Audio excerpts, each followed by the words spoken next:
नमस्कार, म प्रवीण न्यू कलेक्सनमा एउटा सत्य तथ्य विषयमा कुरा गर्न गइरहेको छु। आज म इन्डिया र नेपालको विषयमा कुरा गर्न गइरहेको छु। इन्डिया नेपाल चाइनाको बारेमा। तुम करो तो चमत्कार, हम करो तो चित्कार। यो इन्डियाको न्युजहरूबाट सबै कुरा हेर्दाखेरि हामीलाई यस्तो बुझ्न सकिन्छ जस्तो तरिकाले इन्डियाले व्यवहार गर्छ। जस्तै तुम करो तो चमत्कार, यदि इन्डिया गर्छ भने चमत्कार, अगर हम करो तो चित्कार, यदि नेपाल गर्छ भने चित्कार जस्तो व्यवहार देखाउँदैछ इन्डियाले। अब म कुरा गर्न गइरहेको छु। यो विषय छ चाइनासँग साथी इन्डियासँगको सम्बन्ध, चाइनाको र नेपालको बारेमा। नेपालको र चाइनाको सम्बन्ध इन्डियाले निर्णय गरिरहेको छ। इन्डियाले नेपाललाई फसाउँदैछ, नेपाललाई लड्डु दिएर चाहिँ फकाइरहेको छ जस्तो कुरा देखाइरहेको छ इन्डियन न्युजले, ताकि नेपाल सरकार अरूको लयमा हिँड्छ, अरूको कुराहरूमा जान्छ, जस्तै अरूको कुराहरूमा, अरूको लयहरूमा, अरूको लयमै हिँडिरहेको छ जस्तो व्यवहार देखाइरहेको छ इन्डियन न्युजहरूले। यस्तो खालको न्युजहरूलाई, एउटा फेक न्युजहरूलाई हामीले कसरी चाहिँ यो सही हो या गलत हो भन्ने विषयमा कुराकानी गर्न गइरहेका छौँ।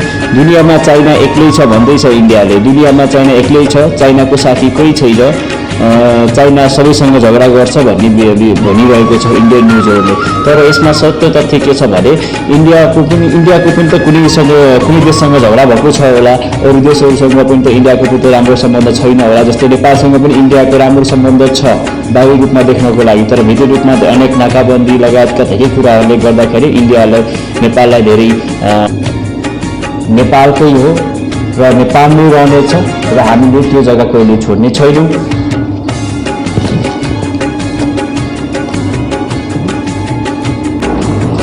र लिपुलेखको बारेमा इन्डिया मिडियाले जसरी बढाइ चढाइ कुराहरू गरिरहेको छ, यो के इन्डिया न्युज च्यानलहरूको यस्तो कुरा गर्ने प्रविधि नै देखिन्छ। यस न्युज अनुसार कोरोना भाइरसको कुरा गरौँ। कोरोना भाइरस चाइनाबाट आएको थियो।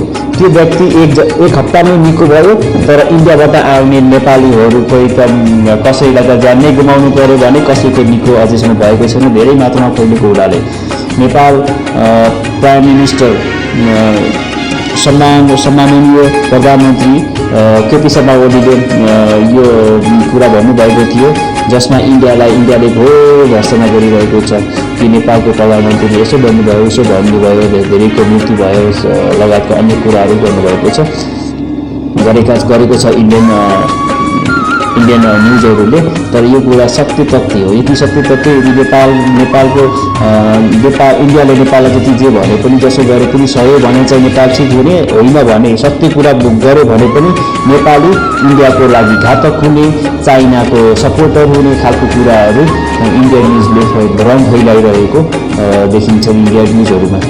यो इन्डियन न्युजहरूले नेपाललाई एउटा नदेख्ने हुन्छ नि, एउटा प्रहार गरिरहेको छ, नदेखिकन एउटा इन्डाइरेक्टली प्रहार गरे जस्तो हुन्छ, जसले कि उसले हामीलाई आफ्नो औलीमा नचाउन खोजे जस्तो देखिन्छ। जसले यदि हामी नेपालीहरूले नेपालको बारेमा इन्डियाको सपोर्ट भएर बस्यो या हामी इन्डियाबाटै सामान किन्यो भने चाहिँ नेपाल इन्डियाको लागि राम्रो हुने। यदि हामीले ट्रेन ल्याउने कुरा गऱ्यो, चाइनाबाट डाइरेक्ट सामान ल्याउने कुरा गऱ्यो भने उनीहरूको मार्केट डाउन हुने, उनीहरूलाई फाइदा नहुने भएको हुनाले उनीहरूले नेपालबाटै सामान लैजानु पर्ने कन्डिसन आउने, भोलि बिहान त्यस्तो खालको कन्डिसन आउने भएको हुनाले उनीहरूले नेपालीलाई नराम्रो, चाइना सपोर्टर, उनीहरूलाई हामीलाई लगाएको धेरै हाम्रो। अब यहाँ आउँदैछ चाइनाबाट आएको कोरोना भाइरस इज गुड, इन्डियाबाट आएको कोरोना भाइरस इज ब्याड। के हामी नेपालीले चाइनाबाट ल्याएको कोरोना भाइरस रिक्वेस्टबाट लगाएका हौँ या इन्डियाबाट ल्याएको कोरोना भाइरस हामीले हेला गरेर उनीहरूलाई वापस फर्काइदिएको जस्तो कुरा पो गर्दैछ नि त इन्डिया न्युजहरू। यो यस्तो सानोतिनो कुरालाई बढाएर चाइनाबाट आएको कोरोना भाइरस निको भयो, इन्डियाबाट कोरोना भाइरस आएको जो भाइरस छ त्यो चाहिँ धेरै फैलियो, मान्छेहरू मरे, त्यो धेरै मात्रामा आएको थियो। त्यो एउटा अन्डरस्ट्यान्डिङ तरिकाले बुझ्ने हो कि उनीहरूले चाहिँ त्यही एउटा सानो कुरालाई इस्यु बनाएर ठुलो कुराहरू बढाएर चढाएर उनीहरूले कुरा न्युजमा जनता सामु भ्रम फैलाइरहेको छ। अब यस्तो न्युजहरूलाई तपाईँहरू के भन्नुहुन्छ? तर म यस्तो खालको न्युज एउटा यो एउटा हिन्दीमा पनि भन्न चाहिरहेको थिएँ, तर ठिकै छ, नेक्स्ट भिडियोमा चाहिँ म यो हिन्दीमा बनाउने छु। अब इन्डियाले भन्छ कि चाइनाबाट कोरोना भाइरस आयो, चाइनाको युज गर्ने होइन, चाइनासँग ब्यान लगाउँछु, जति जे गरे पनि इन्डियाले चाइनासँग ब्यान लगाउन सक्दैन र सकेको पनि छैन, सायद भविष्यमा सक्ला जस्तो पनि लाग्दैन। त्यो भइसकेपछिको कुरा हुन्छ। जो अहिले जो गरिरहेको छ त्यसमा इन्डियाले चाइनामाथि रेख लगाउन मिल्छ भने यो आफूभन्दा ठुलो देश चाइना, त्यसका लागि बारम्बार चाइनामाथि प्रहार गरिरहेको हुन्छ इन्डियाले। तर नेपालमाथि उसले गरेको यो कुविचार भन्दा पनि फरक पर्दैन, किनकि त्यो जस्तै नाकाबन्दी गर्यो नेपाली जनताहरूको टिमहरू, त्यही नाकाबन्दीले भन्छ कि म यति धेरै सहयोग गरेँ इन्डियामा, इन्डियादेखि नेपाललाई मैले धेरै सहयोग गरेको छु, यो गरेको छु, फलाना गरेको छु, त्यो गरेको, गभर्मेन्टलाई पैसा समेत दिएको छ चाइनाले भन्न भ्याएको छ इन्डियन न्युजहरूले। तर खास कुरा के हो भने जति सहयोग नेपालले इन्डियालाई गरेको छ, इन्डियाको हरेक लडाइँमा नेपालीहरूको रगत बगिरहेको छ। जो इन्डियाले नेपाल सम्बन्धी कहिले पनि देख्दैन।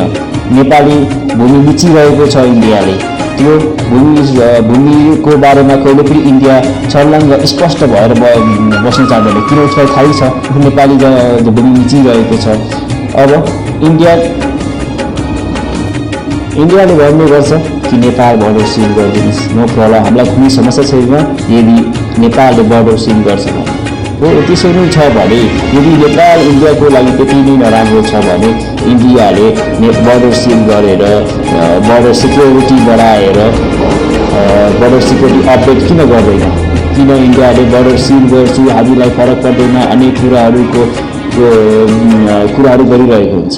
हो बोर्डर सिल गर, बोर्डर सिक्योरिटी बढाऊ, बोर्डरमा हङ्गामा मचाइने अनेक कुराहरू ल्याएर मधेसी नेपाली बनाएर अनेक कुराहरूले चाहिँ बोर्डरमा नाकाबन्दी गर्न सक्ने, नेपालीहरूलाई दुःख दिन सक्ने, तर आफ्नो बोर्डर सीमाना राम्रोसँग क्लियर गर्न नसक्ने इन्डियन गभर्मेन्टलाई हामी के भन्ने? नेपालको आफ्नै एउटा जिम्मेवारी छ, चाइनालाई मिलाइराख्ने, दुवैसँग मैत्री सम्बन्ध राख्ने नेपालको हक अधिकार हो। इन्डियासँग मात्र राख्नुपर्छ जस्तो व्यवहार किन देखाउँदैछ इन्डिया आज नेपाललाई? नेपालको राजनीतिको बारेमा इन्डियाको भनाइ सरकार ढल्दै थियो, भ्रष्टाचार भयो, करप्सन धेरै बढ्यो, करप्सन गर्ने सरकार हो त्यो भनेर इन्डियाले बारम्बार इन्डियन न्युजहरूमा चाहिँ आइरहेको छ। हुन त हो नेपाल सरकारलाई यो कुराको कुनै लासरम त लाग्दैन होला, तर पनि राजा वीरेन्द्र गद्दीमा त्यति बेला भारतले नेपाल विरुद्ध 15 महिना नाकाबन्दी गरेको थियो। राजाले त्यति बेलाका प्रधानमन्त्री मरिचमान सिंह श्रेष्ठलाई पत्रकाटी दरबारमा बोलाएर सरकार भारतले हाम्रो मुलुकमा नाकाबन्दी त लगायो, तर त्यहाँ काम गरेर बसेका सबै नेपालीलाई पनि निकाल्ने भन्ने कुरो सुन्दैछु। कतिजना मेरो जनता भारतमा गएर काम गरिरहेका छन्, मलाई 10 घण्टाभित्र रिपोर्ट चाहियो। अनि प्रधानमन्त्रीले भनेछन्, महाराज मलाई 10 घण्टा होइन 10 दिनको समय दिइबक्सियोस्, म हजुरको वचनको पूर्ण पालना गर्नेछु। त्यसपछि प्रधानमन्त्री मरिचमानले प्रहरी प्रशासन, राजनैतिक विश्लेषक, जनसङ्ख्या मन्त्रालय र भारतमा रहेका नेपाली गुप्तचर सबैको रिपोर्ट खिलाफ गर्दैछ जस्तो व्यवहार देखाइरहेको छ, त्यस्तो खालको कुराहरू गरिरहेको छ, इन्डियन न्युजमा जनतालाई भड्काइरहेको छ। अब आउँछ फेरि त्यसपछि भन्छ कि यङ्गर ब्रदर हाम्रो रोटी बेटीको जस्तो सम्बन्ध छ। रोटी बेटीको जस्तो सम्बन्ध भनेको के हामी एउटा फेमिलियर गभर्मेन्ट टु गभर्मेन्ट कुन तरिकाले कुरा गर्नुपर्छ, कुन एउटा सरकारबाट सरकारसँग कुरा गर्दाखेरि देखाउने सम्बन्ध रेस्पेक्टफुल्ली हुनुपर्दछ। तर यहाँ के भइरहेछ भन्दाखेरि रोटी बेटी, चेली बेटी, अनेक नाताहरू लगाइरहेको छ। दाजुभाइ, छोटा भाइ भन्छ, त्यसले बडा भाइ भन्छ, अनेक खालको कुराहरू हामीले सुन्दै आइरहेका छौँ।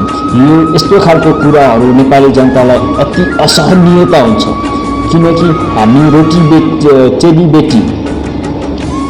बेटी है, अनि बिग ब्रदर स्मल ब्रदर छोटा भाइ भनिदिन्छ नेपाललाई, जसले गर्दाखेरि नेपाललाई यस्तो कुराहरू असहनीयता हुन्छ नेपाली जनतालाई।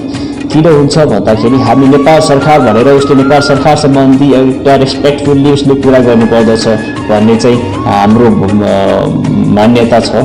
हामीले जाने अनुसार हाम्रो संस्कार अनुसार हामीले नेपाल सरकारलाई उसले त्यही रेस्पेक्ट गर्नुपर्छ जुन रेस्पेक्ट हामीले इन्डियन गभर्मेन्टलाई गरिरहेका छौँ।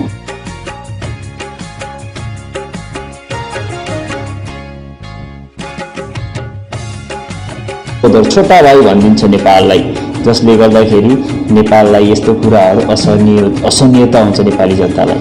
किन हुन्छ भन्दाखेरि हामी नेपाल सरकार भनेर उसले नेपाल सरकार सम्बन्धी एउटा रेस्पेक्टफुल्ली उसले कुरा गर्नुपर्दछ भन्ने चाहिँ हाम्रो मान्यता छ। हामीले जाने अनुसार हाम्रो संस्कार अनुसार हामीले नेपाल सरकारलाई उसले त्यही रेस्पेक्ट गर्नुपर्छ जुन रेस्पेक्ट हामीले इन्डियन गभर्मेन्टलाई गरिरहेका छौँ। सहकारितामा चाइना इन्डिया साथी हुनु। लिपुलेखको नक्सा पहिला इन्डियामा थिएन, तर अहिले इन्डियाले राख्यो। अब त्यो इन्डिया राख्ने बित्तिकै नेपालले पनि त्यो लिपुलेखको नक्सा अपडेट गर्यो। जब लिपुलेखको नक्सा अपडेट गर्यो तब इन्डियालाई भयो समस्या। जब इन्डियाले गर्यो तुम करो त्यो चमत्कार, जब लिपुलेख इन्डियाले राख्यो त्यो चमत्कार भयो। अब हम करे त्यो चित्कार, जब हामीले नक्सा राख्यौँ त ऊ के गर्छ, चिच्चाइ रोए जस्तो, उसको चिच्चाइ यस्तो हुनै सक्दैन जस्तो हामीलाई बदनाम गर्न खोजिरहेको छ नेपाल सरकारमाथि। नेपाल सरकार पहिलोपटक नेपाल सरकारले यस्तो राम्रो निर्णय दिएर राम्रो काम गर्न गइरहेको छ, जुन कामलाई इन्डियन सरकारले उसको अर्डर अनुसार चलेन भने इन्डियन सरकारले नेपाल सरकारलाई कहिल्यै पनि नराम्रो अभद्र खालको व्यवहार देखाउने जस्तो कुराहरू चाहिँ इन्डियन न्युजहरूले चाहिँ गरिरहेको हुन्छ नेपाल सरकारमाथि, दोषहरू लगाइरहेको हुन्छ। इन्डिया र नेपालको बिच राम्रो सम्बन्ध थियो। हाम्रो फ्यामिली इन्डियामा आउनुहुन्छ, इन्डियनको फ्यामिली नेपालमा आउनुहुन्छ। इन्डियनहरू नेपालमा आएर काम गरिरहेका छन्। धेरै माडे समुदायहरू छन् नेपालमा, इन्डियामा पनि धेरै नेपाली समुदायहरू छ। यो हामी एक अर्को देशबिचको हाम्रो आफ्नो समस्याहरू, आफ्नो विषयहरूको कुरा हो। त्यसमा हामी दुवै देश सहमत छौँ। नेपाल एउटा यस्तो मुलुक हो आजसम्म कसैको गुलाम नभएको देश, जो इन्डियामा 256 अनेक राष्ट्रहरूलाई अङ्ग्रेजहरू आएर उनीहरूलाई एउटा देश बनाइदिएको देश, जसले उनीहरूले गर्व गर्छ। जो अङ्ग्रेजहरूले छोडेर गएको देशमाथि उनीहरूले गर्व गर्छ। र ठिकै छ, उनीहरूको देश, उनीहरूको सरकार, हामीले त्यसमा केही भन्न मिल्दैन। तर हाम्रो जस्तो एक जमानामा सभ्य नेपालको रूपमा चिनिएको, शान्ति नेपालको रूपमा चिनिएको नेपालमाथि उसले आज आएर हाम्रो नेपाललाई उसले अनेक दोष लगाउँदा पक्कै पनि कसैको पनि यो कुरामा चित्त बुझ्दैन होला। सबै जनताहरूलाई यो कुरा अवश्य पनि मन परेको छैन होला। मलाई यो विषयमा एकदम नरमाइलो लागेको भएर हामीले आज यो भिडियो बनाउन गइरहेका थियौँ। यो भिडियो जो इन्डियाले गरे चमत्कार, नेपालले गरे चित्कार भन्ने विषयको भिडियो थियो। हस्, धन्यवाद। आजलाई यति नै भन्दै म बिदा चाहन्छु।